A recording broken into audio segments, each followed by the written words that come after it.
Someone remarked during the break that moving from my introductory section this morning to Dave's section in the afternoon was a bit like going from high school to brain surgery. Well, this is where we go from brain surgery to holistic philosophy. So we're going to shift gears again.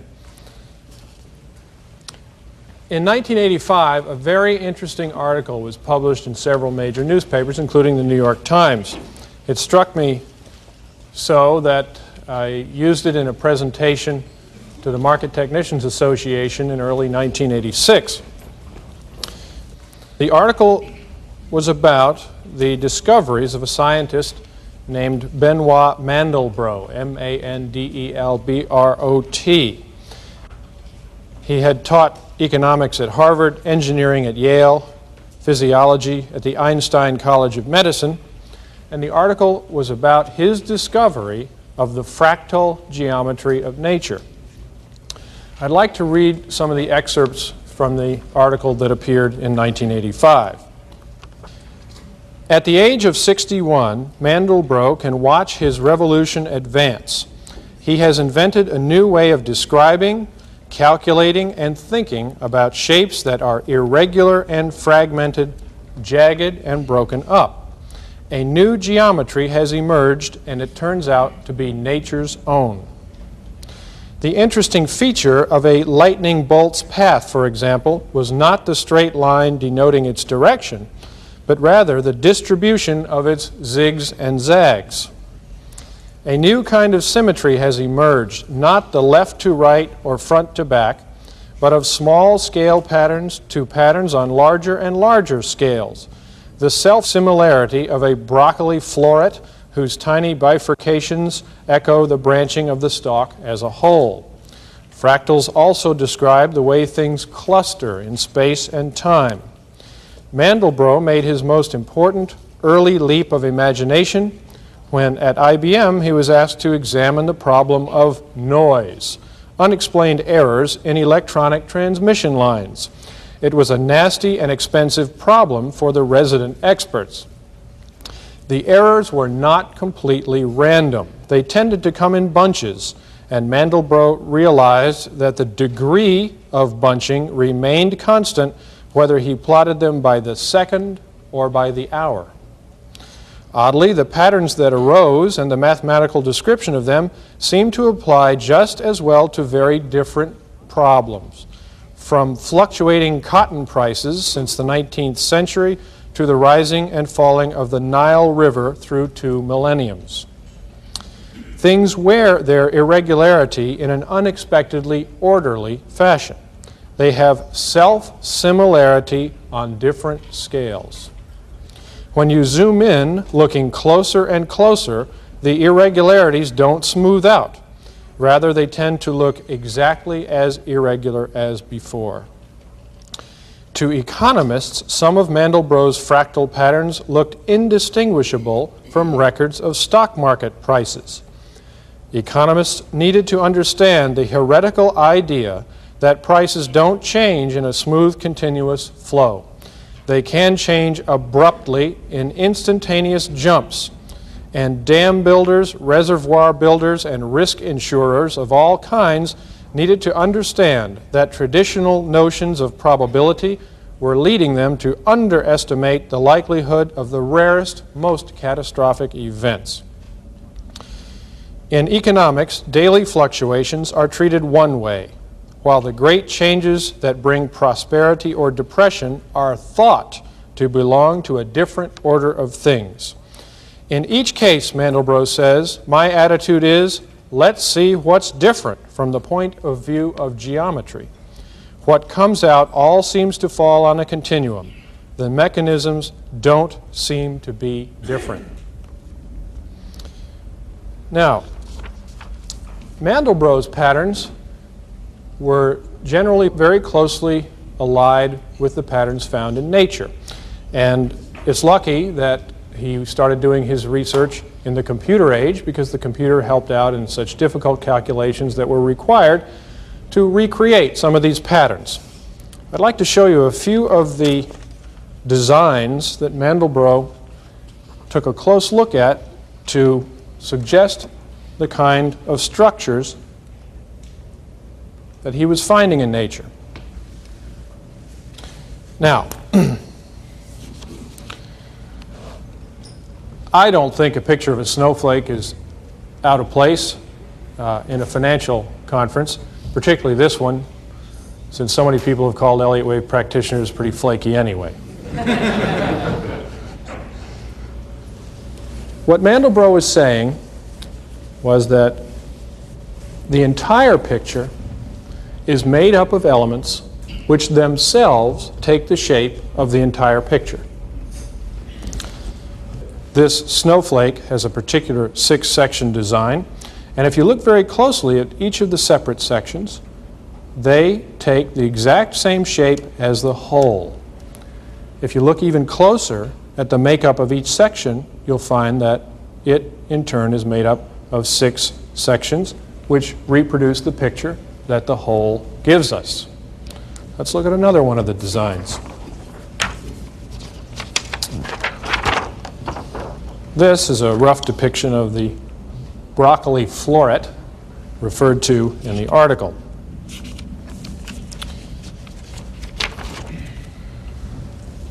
Notice we have the same thing going on here. 2 branches upward into a branching sequence. And at this separation point, 2 branches upward into a further branching sequence. If you take it from this point, 2 branches upward. If you take it from this point, 2 branches upward. From this point, 2, 2 more, and 2 more, right into the end. 8 different degrees of trend, as Elliott might have put it. Again, the whole is a picture which is exactly the same as each of the parts. And those parts add together to create the entire picture. One of the designs in Mandelbrot's book that caught my eye was this one. He was trying to show that what at first glance appears to be kind of an irregular, jagged, random progression of upwards and sideways movements was actually following a model of which the smaller portions were the building blocks. In other words, the smaller portions took exactly the same shape as the larger portions, which took exactly the same shape as the whole, ultimately. Well, had Mandelbrot, instead of using sideways to denote what in the stock market would be corrections, used declines, we would have a picture that is very close to what the average stock market chart looks like. My contention is that R.N. Elliott was saying exactly this same thing 50 years prior. He said if you take a look at the whole and then look at its components, you will find that the component takes the same shape as the whole. This 1 and 2 is the same shape as this 1 and 2 in circles. If you look at the component of this 1 and 2, you'll find the same shape. And if you go down to this degree, you'll find the same shape. So the building blocks take the exact same shape as the larger elements, which take the same shape as the larger elements, and so on, and to the highest observable degree.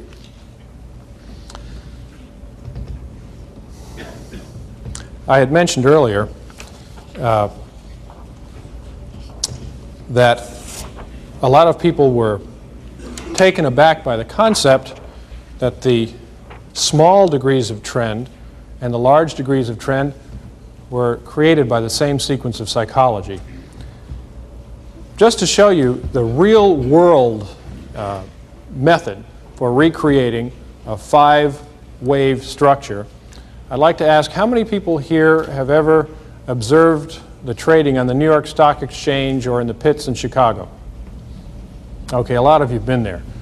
Well, you can see this kind of psychology, the 5-wave psychology, operating at extremely low levels, extremely short time periods, just as you can see it operate on the longer term trend.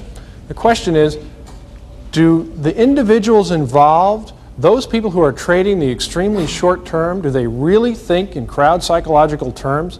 These people may be changing their minds quite often, Are they really doing it in concert with some kind of larger trend? Well, I think the answer is yes. I sat in a trading room once, off and on, for about a year. And I was amazed at how many times I saw an individual trader change his opinion in the course of one day. He'd be watching the screen, and he's watching the ticks go to plus 200 and plus 300, and he was bullish as he could be. And a half hour later, they're going plus 100, plus 50, and heading toward the minus zone, and he was turning bearish and selling some stuff. He never made a lot of money. But he did take his cues from the overall market and change his mind very often during the day. Now, I was watching the activity in a pit one day, and I noticed something very interesting. A lot of the times you would see that same kind of activity come in bunches, as if there was an advance and a contraction, almost like volume, expanding and contracting. And I began to realize what was going on. Here's the pit operating, and let's say there's been a bear market going on for a week. Now, to a pit trader, that's a major bear market. It's already worn him out. 5 straight trading days of declining prices with small rallies along the way. And one day they're watching the tape, and it's kind of slow because volume is sort of reseated during the decline. And all of a sudden the market seems to be stalled out. And a couple of those traders who've been there for the longest period of time, you know, the really grizzled old guys that really know the game, you know, they've been in it for almost 2 whole years. In the back of the room are watching the tape, and they say, buy me 10, buy me 50, buy me 100. And a few heads turn because, you know, these are pretty good sized lots. And the market, sure enough, starts to tick up a little bit, and then it stops again and starts to recede very slowly. And most of the other people taking a glance at the prices are saying, it's the same old stuff. Here's a rally and a decline. We're going to come back to new lows just like we've been doing for a week. Forget it. They take another bite of their sandwich, and they keep half of one eye on the board. And all of a sudden they notice a few minutes later the market isn't making a new low. It's holding at a higher bottom. Well, to a trader, that's a fundamental news event. And he starts watching more closely, and all of a sudden they're getting a little bit excited, and 1 or 2 orders pop out and the floodgates open. They're screaming and yelling, get me in, I want to buy so-and-so, buy this, buy that. Sure enough, prices are roaring up like this, and it's a typical broad, powerful third wave. It ends abruptly, and another reaction sets in. And the guys who bought a little bit late have had a bit of a disappointment. They're at kind of a loss here, but it's still a 4th wave. Now, behind the scenes, over, you know, in the corner there, are some of the younger traders. They've only been trading for about a week and a half. But they're keeping an eye on this action, and they're saying to themselves, man, look at the money we could have made just then. Look at that wild move. God, if I'd only been long. I tell you what, if this market starts up again one more time, I'm going to buy it. I'm getting ready. He's watching closely. Sure enough, it starts up again. Those young guys are starting to yell their orders, buy me one, buy me one. The orders from Merrill Lynch finally make it down to the floor, and the final flood as the 5th wave goes up, and those wise guys that started it all croak from the back, sell me 10, sell me 50, sell me 100, and the 5-wave move is over. And there you've created the same 5 waves of psychology, and the whole thing took about 35 minutes. Or maybe less. Sometimes it may have taken 4.5. But that step up probably is the start of another larger sequence of 5 waves. That in itself is wave 1. And then wave 2, the pullback develops in the same psychology, but on one larger degree and taking a bit longer, starts to develop. And wave 3, 4, 5, etc. carries on until you've got a full-fledged bull market lasting 2.5 days.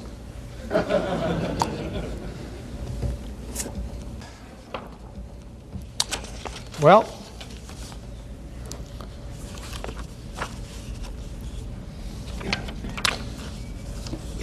Mandelbrot did not describe or list the particular fractal patterns that nature presents. In fact, when it came to prices in markets, the interviewer said that he had no way of describing what the patterns were or predicting what the outcomes would be. In fact, R.N. Elliott did both. He described the real-life patterns that occur in the market, and then he began to develop, through observation, rules and guidelines which would help him predict what the next pattern was going to be and ultimately where it was likely to carry. Now, what's probably most important at this point to keep in mind is that all of Elliott's work was done empirically. He did not come to the market with a preconceived notion about what he was likely to find. He didn't sit up in an ivory tower and say, well, I'm interested in squares. 9 and 16 is the squares of 3 and 4, and I think maybe the market should follow this kind of pattern. Or like someone else might observe the music of the spheres and the movements of the planets and say, well, this is the way we should see things develop in the stock market. He didn't do that. The man was a practical gentleman. His training was in accounting, and the basis of accounting was to look at bits of data and come up with a concept for the whole. And that's what Elliott did in developing the wave principle. He did not come in with a preconceived notion. In fact, he ultimately developed the mathematics of the wave principle, but he actually wasn't the one who discovered the connection. Again, Charles Collins comes into play. He's the man that Elliott first wrote to back in the 1930s and revealed his discoveries to. And one day, several years into their correspondence, Charles Collins wrote Elliott a letter. And he said, by the way, did you happen to notice that the number of waves you claim to identify in market movements recreate the Fibonacci sequence? And Elliott, for all practical purposes, said, what's that? He'd never heard of it. Well, he began to do some reading, and with each passing page, the scales began to drop from his eyes. And ultimately, he decided that the Fibonacci ratio was the essential determinant of the entire development of psychological wave structure in speculative markets. Now, how is the Fibonacci sequence recognizable in the patterns created in markets and identified by R.N. Elliott? If you draw the simplest expression of a bear market, you get a single line from top to bottom. That's a bear market. If you draw the simplest expression of a bull market, you'll get a single line to the upside. If you want to draw an expression of the entire cycle, bull and bear, up, down, a total of 2 lines or 2 waves. Now, if you drop down to the next degree and observe how those waves are constructed on the next degree of trend, you will observe that a bear market subdivides into 3 waves, a bull market into 5, the complete cycle into 8. If you look at the subdivisions of the waves within the 3-step bear market, you'll see 5 down, 3 up, and 5 down for a total of 13, a total of 21 waves upward in a bull market, a total of 34 waves in the complete cycle at that degree. Well, you can continue this through further numbers, and you'll find 55, 89, 144, 233, 377, 610, 987, and on. The further down in degree you go, the more waves you will get, and it will create the Fibonacci sequence of numbers. Well, what is the Fibonacci sequence of numbers?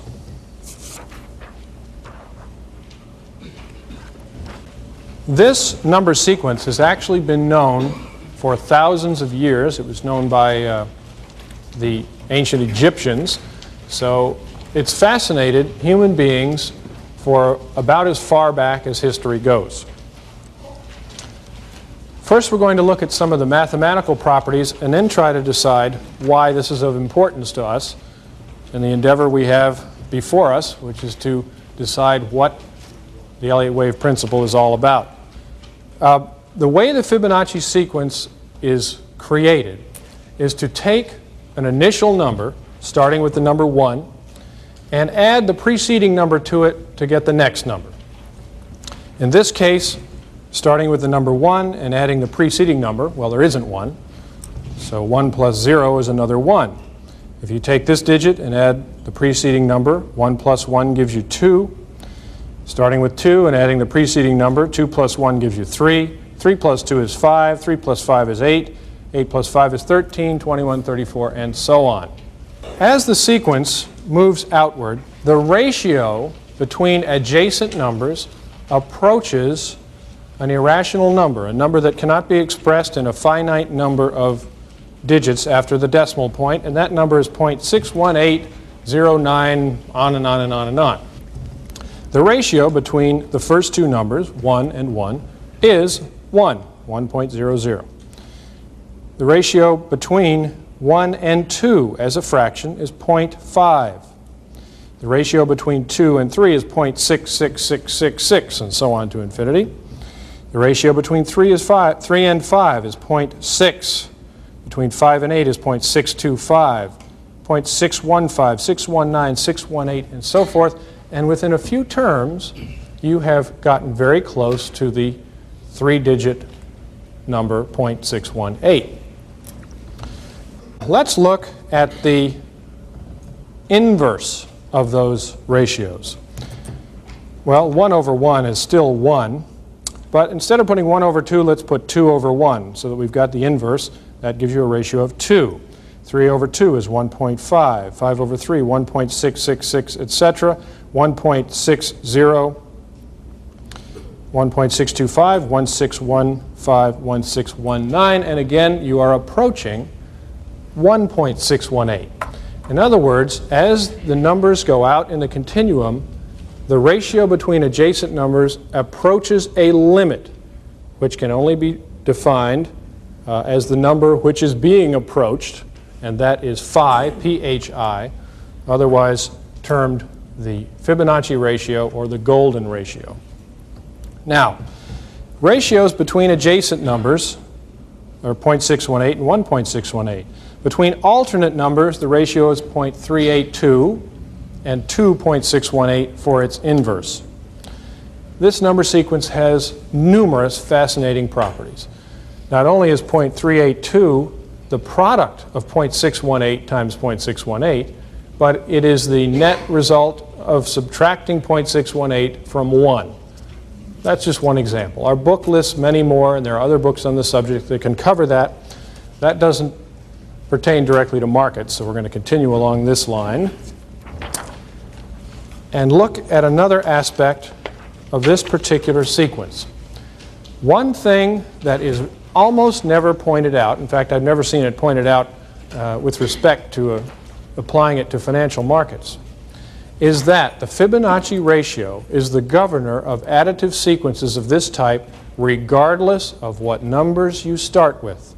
Now, most errors are made in the market by people who claim to be Fibonacci theorists, you know, and they sell software about how to count 55 points in 34 days and 13 hours and things like that.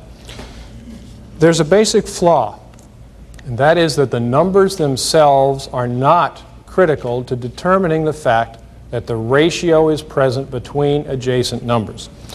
To illustrate that, let's pick two numbers out of thin air. I did this up and just pulled the number 17 and 352 out of nowhere and said, let's see what happens along this additive sequence. 17 added to 352 gives you 369. 369 plus 352 gives you 721. 721 added to 369 gives you 1090, 1811, 2901, and so on. You're taking two adjacent numbers to create the third, and that creates your sequence. Let's look at how the ratios behave as you move out toward the end of the sequence. The ratio between 17 and 352 is 0.048, not even close to 0.618. 352 over 369 gives you 0.954. Then the next two numbers, all of a sudden, 0.512, 0.661, 0.602, 624, 616, and within just a few calculations, you are right back to 0.618, which is the governor of these additive sequences. So, don't assume that because Fibonacci ratios are important in this whole picture, that the Fibonacci numbers themselves are always what is most important. In a sense, the numbers 10 and 6 are Fibonacci numbers, at least in their relationship to each other. 6 is about 618 of 10. Well, I'm sure we all remember, getting back to high school here, the number pi, which is point, or 3.1416, et cetera, et cetera, et cetera. That's another one that goes on forever. It is the governor of a geometric pattern called a circle. It's an important number in mathematics, certainly, but what I notice about this particular number is that it is governing a pattern which is static. It doesn't move, it just sits there. A circle merely is. Well, the interesting thing about phi, Phi, the Fibonacci ratio, is that it is found throughout nature, not in static patterns, but in patterns of growth and decay, patterns of expansion and contraction. And that's what sets it apart from most other mathematical relationships found in geometric forms. The most common expression, other than development of Fibonacci numbers in some plants and animals, is the depiction of spiral growth along the Fibonacci or golden spiral. The most commonly referred to animal that follows that growth is the chambered nautilus. This spiral is created by increasingly lengthy radii emanating from the center, and at each 90-degree turn, the radius is 1.618 as long as the preceding one. This continues outward or inward, depending on your perspective, and creates that spiral. These spirals are found, as I said, in the chambered nautilus. They're found in certain types of plants. One that's rather interesting, and as I mentioned, usually it's in a growth pattern, but they're also found in decay patterns. When a poinsettia leaf dies and curls up, it curls up into a Fibonacci spiral. This also occurs in inanimate objects. Galaxies are supposedly expanding and or contracting. They take the shape of several spirals, outward and inward. Ocean waves curl over in the same shape. Hurricane clouds. As I said, many types of plant growth, animal growth, and it's remarkable how long the list is, and it's being expanded every day as people do more work. Besides just the spiral objects, there are others that show the Fibonacci ratio and their dimensions. Chicken eggs, for instance, are approximately 1.618 times as long as they are wide. People, actually, display the 5-3 Elliott idea quite well. You have 5 major appendages. You've got 2 legs, 2 arms, 1 head. Coming out of one of the appendages, your arm, it subdivides into 3 sections. At the end of that section, it subdivides into 5 fingers. Each finger subdivides into 3. So the human body is a 5-3, 5-3. Still trying to figure out where the other 5 is. I've had 2-page letters from dentists who tell me that the teeth are remarkably full of Fibonacci relationships, from single teeth to the front of the mouth to the back of the mouth, and onward and onward and onward. As a matter of fact, some of the most highly paid and successful orthodontic surgeons are those who design the teeth and the resulting look of the mouth in Fibonacci proportion to all kinds of other elements on the face. People continually walk out and say, I'm thrilled, it looks great. You can have a set of teeth that don't fit the person, and they don't look good, even if the teeth by themselves sitting on the table look pretty good. Well, I think you might well ask at this point, what does this really have to do with the development of the stock market? Well, the best way to display a spiral on a 2-dimensional piece of chart paper is to slide it back just a little bit and let that spiral go around to the area that you don't usually look at. If you draw these spirals emanating from the peak of each first wave of one larger degree, you'll see how it develops. Moves outward from the peak of this very small first wave, touches the top of the first wave of the next size, comes around and touches the first wave of the next size, and so on, thereby reflecting the idea that the stock market is somehow measuring or reflecting a growth pattern. What I think is happening is that the stock market, which is the popular valuation of human productive enterprise, is actually recording the growth of mankind through history.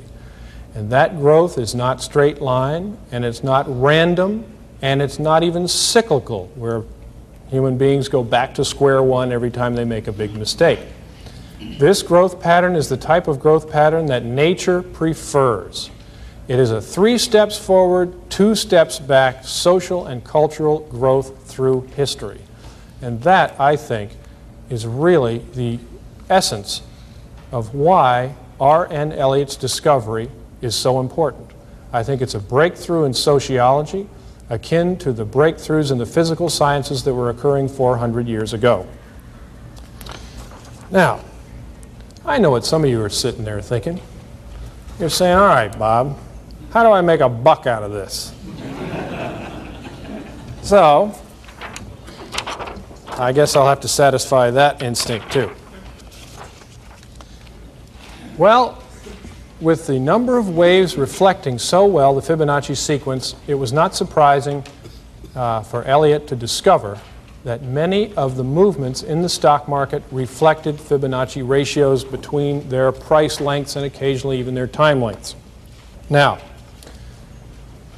one thing I'd like to stress, and again, this is an area that has proved to be a pitfall for most people who apply the Fibonacci idea to markets. People usually try to take the simple road out. They either want a black box approach, which this obviously isn't, or even if they take a complicated approach, they want to make it so simple that unfortunately it doesn't work too well either. Usually people refer to Fibonacci in the stock market or any other market as a phenomenon which occurs with regard to retracements. In other words, if there's a big rally, they're going to look for a Fibonacci retracement. If there's a big decline, they're going to look for a Fibonacci retracement on the way back up. They do occur, but I can tell you from experience that Fibonacci retracements are less common and less important overall than Fibonacci relationships between waves moving in the same direction. Let's take a look at this. First, I'm going to cover the most common retracements.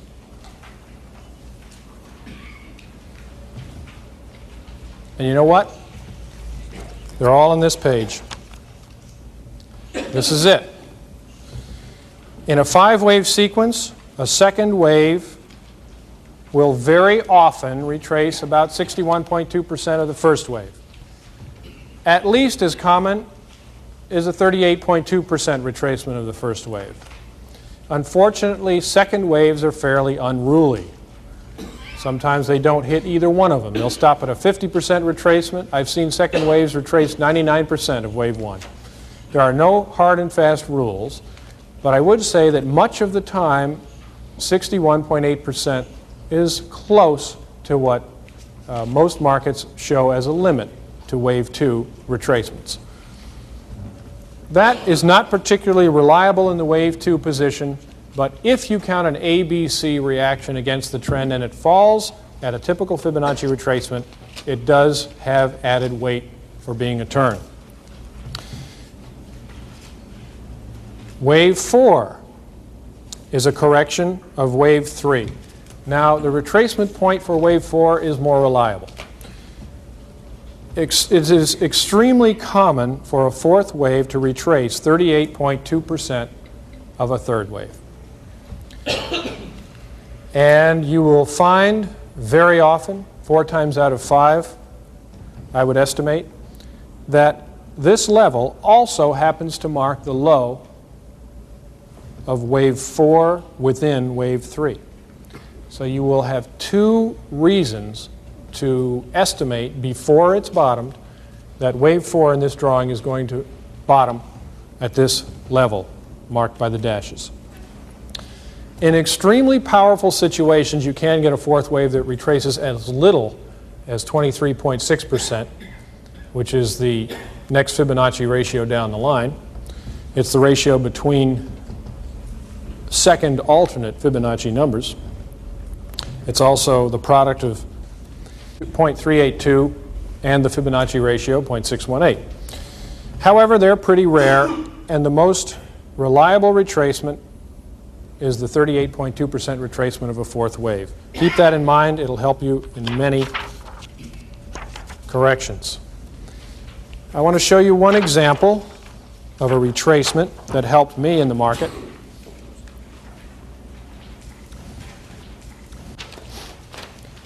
This decline in 1984 occurred following the 1982-83 rise, or 1982-84 rise, excuse me, primary wave 1 of the cycle wave bull market of the 1980s. Now, the previous fourth wave lay very close to the top, and the top was completed with a diagonal triangle in the fifth wave position. We already know from Dave's talk that diagonal triangles are indications of upcoming weakness. I was not ready to believe that we would see only a 23.6% retracement, although we did monitor that number and the previous fourth wave as well, which was at 1158 on the Dow. But much more likely was a full 38.2% retracement, at least, of the preceding five-wave structure. Now, the fascinating thing about applying Fibonacci ratios is they are applicable at all degrees of trend all the time. As this correction began to develop, and we were waiting for the 1090 level to be hit, which was the approximate 38.2% retracement level, it unfolded in three stages. It was actually a triple zigzag formation. Well, it turns out that each one of these zigzags was 0.618 times as long as the preceding one. As we got just a few days from the new low, which occurred in July, you can see what the Elliott wave theorist had to say. If the last zigzag is 61.8% as long as the preceding one, the market should bottom at about Dow 1083, which was only 7 points from the original estimate. And the actual hourly low was 1083.59. You can use these Fibonacci ratios to your advantage, particularly if you look at all the degrees of trend, or as many as you can, throughout your analysis. Of course, the rest, the history you know, we had a turn there, the market took off and went to a new all-time high. Well, that's about all I have to say about retracement in terms of Fibonacci relationships. Much more common are Fibonacci relationships between waves which do not touch each other. That is, they are not adjacent. They are not retracements of the preceding move, but they are within the same pattern.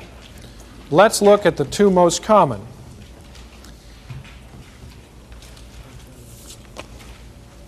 The first one you already know about. It's the guideline of equality. When you have a five-wave structure to the upside and wave 3 is the longest, waves 1 and 5 tend to be about equal in time and price. Let's look at this situation.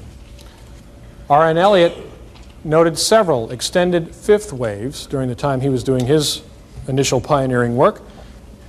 And his observation that has been so useful over time is that the fifth wave, when it is the longest, tends to travel 1.618 times as far as the net travel from the beginning of the movement to the top of wave 3.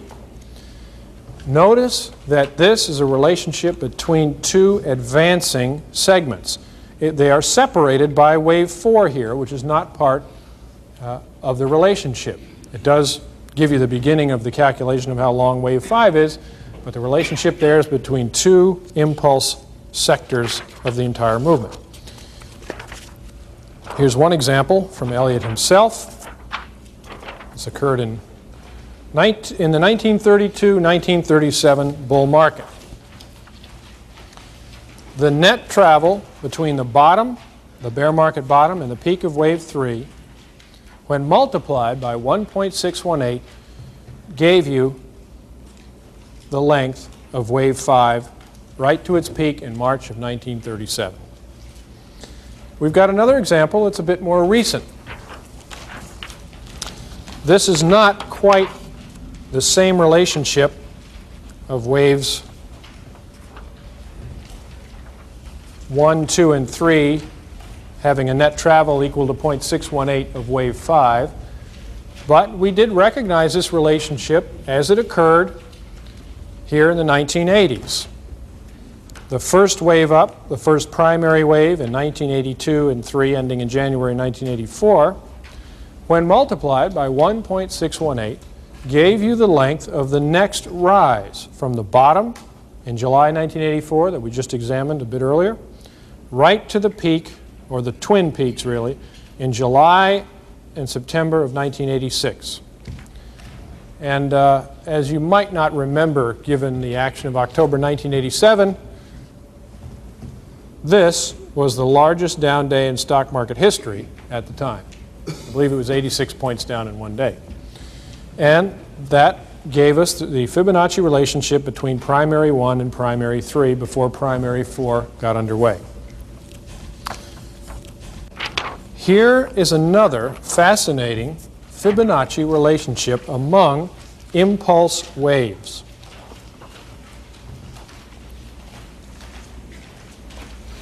Now take a good look at this chart. I think this is a fascinating series of relationships.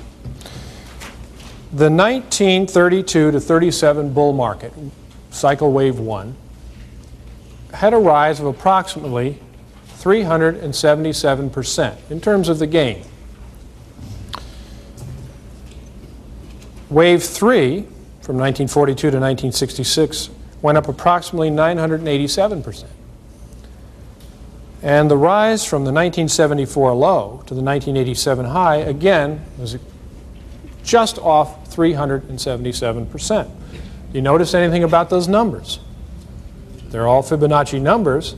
I don't know whether that's coincidence or not, but one thing I'm convinced is not coincidence, and that is that the net travel in percentage terms of cycle wave 3 is 2.618 times the percentage gain of wave 1 and of the 1974 to 1987 rise. 987, in other words, is 2.618 times 377.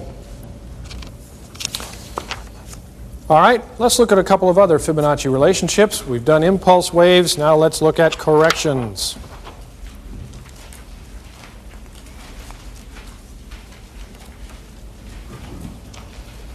In the so-called flat correction, it's pretty self-evident that all of the waves are approximately equal, so C, B, and A are about the same length.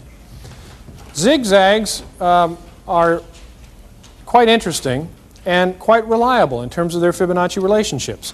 But again, we're not going to talk about a retracement here. We're going to talk about the relationship between the two downward movements, of course downward in a bull market correction. In this case, waves A and C. Waves A and C very often are equal in length. And when that calculation is coupled with one of the others, say like the previous fourth wave coming into view, it can be a very powerful indication that a turn is upcoming. If wave C is not equal to wave A, it's very common that it will be a Fibonacci multiple of wave A. In other words, 1.618 times the length of wave A, or 0.618 times the length of wave A. Extremely reliable relationships. Now, the irregular pattern on the bottom is my favorite one. And the reason is everybody else on Wall Street is faked right out of their socks. When wave A comes down, people get a little bit worried, but when wave B makes a new high in an irregular flat pattern, caution is thrown to the wind. Remember the kind of psychology that attends a B wave in the first place.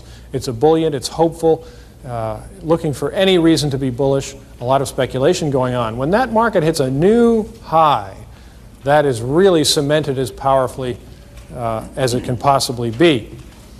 Well, then wave C gets underway. Of course, if you're an Elliott analyst, you're noticing that this is a 3-wave advance, not a 5.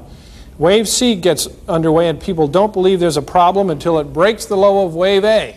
You can't imagine how many times you see, well, if we get to a new high, I'm turning bullish, and of course it does right here. And well, if we break the old low here, I'm going to have to turn bearish, and it does. And people get caught right at the bottom going short, and wham, the market takes off again.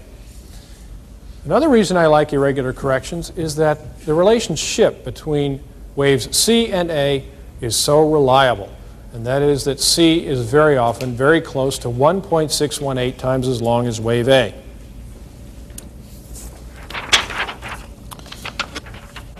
Here's one example from 1974 through 76 in the gold market.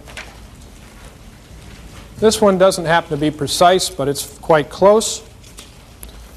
Remember, I discussed what goes on psychologically here. We completed 5 waves up in March of 1974, had our A wave down, and when gold hit a new all-time high and broke out in late 1974, particularly with gold legalization right around the corner, it trapped every bull in the book. There was one subtle problem with that wave which said loud and clear, this is a B wave, this is not the start of a new impulse movement to the upside. Gold stocks were refusing to rally to a new high. In fact, they had gotten hurt very badly in wave A and were just struggling to a partial retracement while gold was making new highs as if nothing else was wrong.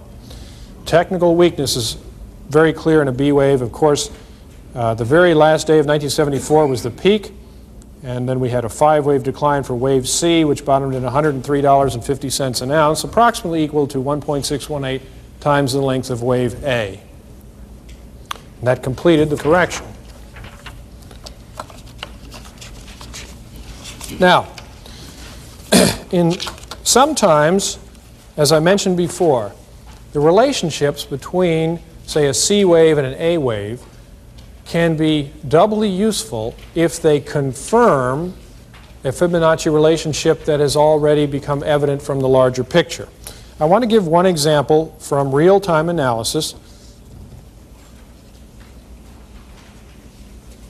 from the Elliott wave theorist. In February of 1983, I was looking for a top in the gold market. Now, I want to show you some of the reasons. The wave structure was very important. The rally that had occurred from the 1982 low was taking an A, B, C shape, not the typical 5-wave structure you would have expected if gold were about to blast off to a new all-time high. Another thing became clear as we crossed $500 an ounce. At just above that level, we would hit a point at which 2 Fibonacci relationships would be in place. First, at just above $500 an ounce, we would have retraced 50% of the decline from 720 down to that 1982 low. At the very same level, we would have retraced 38.2% of the entire drop from $850 an ounce. I thought that was a pretty interesting point to watch. As we got closer, what was going on in the internal wave development?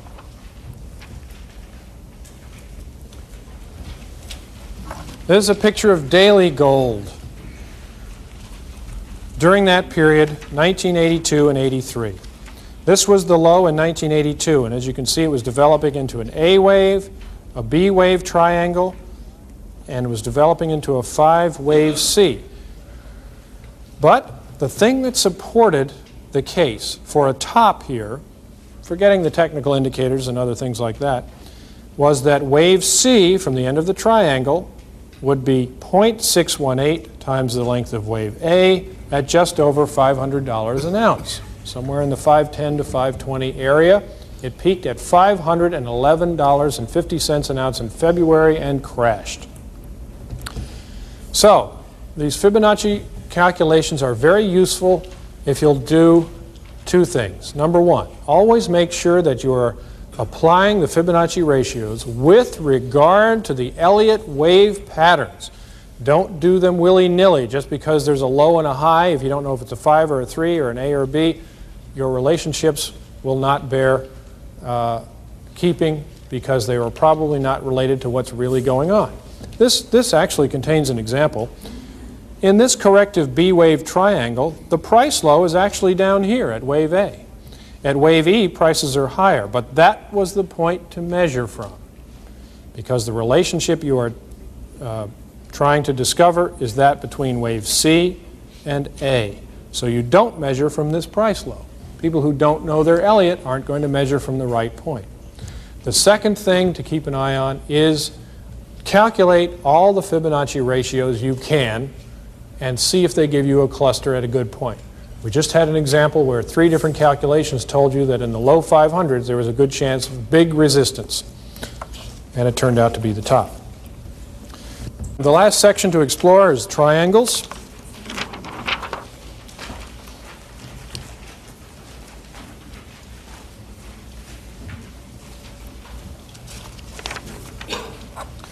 And this is quite simple, really. Again, retracements come in many different types in terms of the percentage of the previous decline or rally. However, it does appear to be the case very often that at least 2 of the waves will be related by Fibonacci, and they are 2 waves which move in the same direction. In other words, wave C in a contracting triangle will be 0.618 times the length of the wave A decline. Not the wave B rally, but the preceding decline. And or wave E will be 0.618 of the wave C decline. In an expanding triangle, of course, the inverse is true because those waves are longer, but those Fibonacci relationships are very reliable. At least one tends to occur in the middle of a triangle.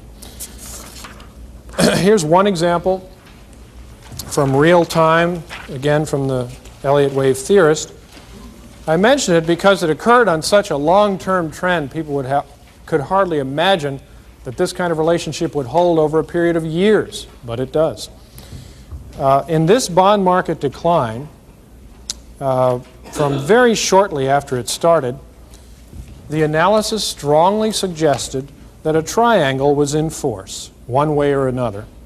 And this decline, therefore, was likely to be related by the Fibonacci ratio to this decline. In other words, in this case, intermediate wave C of the triangle should be 61.8% of wave A. And all during these months, that forecast kept being repeated, and it got support. You see this little subdivision here? It took the shape of a triangle again. And when you plotted A, triangle B, and started down in wave C, remember the most common relationship between wave C and A in a zigzag? C tends to be the same length as A. It turned out to forecast the exact same level. The 60 level on the bond market, plus or minus a half. The exact closing low was 59 and 31/32 before bonds turned around and went straight up.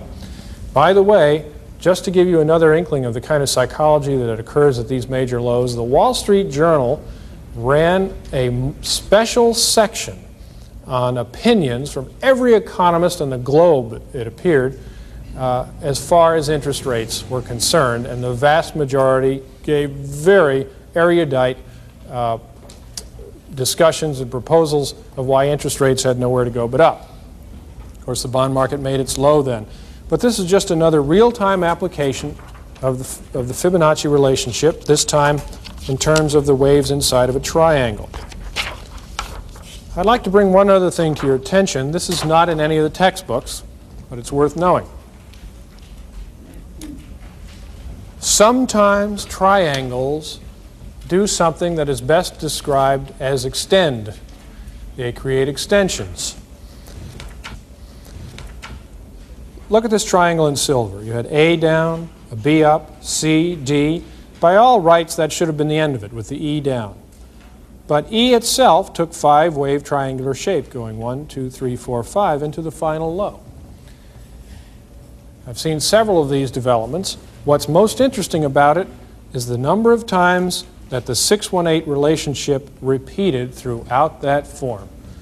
One declining wave after another was 0.618 of the previous one, spiraling down to the center and getting ready for another impulse wave. Now, I haven't spent much time or effort in assessing time relationships under the wave principle. I would like to invite any of you to do it. Ham-Bolton said, even though he wasn't convinced that Fibonacci time sequences in the stock market were the determinants of the turning points, they certainly seem to happen a lot more than chance would indicate. And my sentiments are those exactly. I don't feel that very often I can rely on a time length in the market being 13 days or 21 weeks or 5 months or whatever. But it is remarkable how many times the Fibonacci numbers crop up in terms of time. Those of you who've read Elliott Wave Principle, it's published 10 years ago, will remember that in one point in the book we suggested that 1987 had a high probability of at least being some kind of turning point, because that was the year that marked a cluster of ends of Fibonacci time sequences. Even then, we didn't know about the 1982 low, which added yet another one. From the 1982 low, it was 5 years until 1987. From the 1974 low, it was 13 years to 1987. From the all-time high in constant dollar stock prices for the Dow Industrial Average in 1966, the top of cycle wave 3, it was 21 years to 1987. And from 1932, when this entire supercycle advance began, it was 55 years to 1987. We said, hey, this looks like more than a coincidence. Let's keep an eye on 1987. I assumed when I started doing Fibonacci analysis that the time element would tend to subdivide the same way the price element did. In other words, along Fibonacci lines. If an advance lasted, to pick a number, 260 days, then perhaps the decline would last 160, being in Fibonacci relationship. I'm sad to say that the results of that were not rewarding. If there is a Fibonacci determinant of the time element, it is more complex than I've been able to determine. So again, I invite you to take a look at it. It's going to take somebody a lot of work, but he should make a name for himself if he can crack that code. One last example, and this is in the category of oddball Fibonacci relationships. I include it only because I was either foolish or daring enough to go ahead and recognize these things in print several years ago. This was back in June of 1980. We have a chart here of interest rates on 90-day Treasury bills. Of course, they'd come from a low in 1976 to an incredible all-time high right here in early 1980. We had then experienced a collapse in interest rates. I believe that was March of 1980. And as it was developing, I was counting waves, and it went 1, 2, 3, 4, and then it was subdividing 1, 2, 3. And I noticed that if I took the peak value of interest rates here and multiplied it by 0.618 and subtracted that length from the high, it came out just a bit lower than rates were at the time. And I said, well, if we need to complete 5 waves, we do need to have one slightly lower low. The Fibonacci relationship would give us 6.38% on the 90-day Treasury bill, and that turned out to be the exact low to the 100th. And rates bottomed and turned around. Now, I don't know if I can form a guideline out of that one, but it does tell me one thing: keep your eyes open. These things happen more often than not. Well, I have to tell you that these types of concerns, this type of information, this type of stimulation to thinking about all different kinds of subjects is what keeps me interested in markets. If I were a fundamentalist and I were trying to guess what the next day, week, or month's news events were, if I were an economist and developed a black box model and just waited for the computer to spit out the answers, which usually don't work, if I were a technician who were only watching the 10-day oscillator on the advances and declines, I would have been bored to tears and quit this long ago. But the fact that the wave principle is on the frontier of what is happening in the science of sociology, and that new discoveries can be made every day in this endeavor, keeps me stimulated and interested. And I hope it will do the same for you. Thank you very much.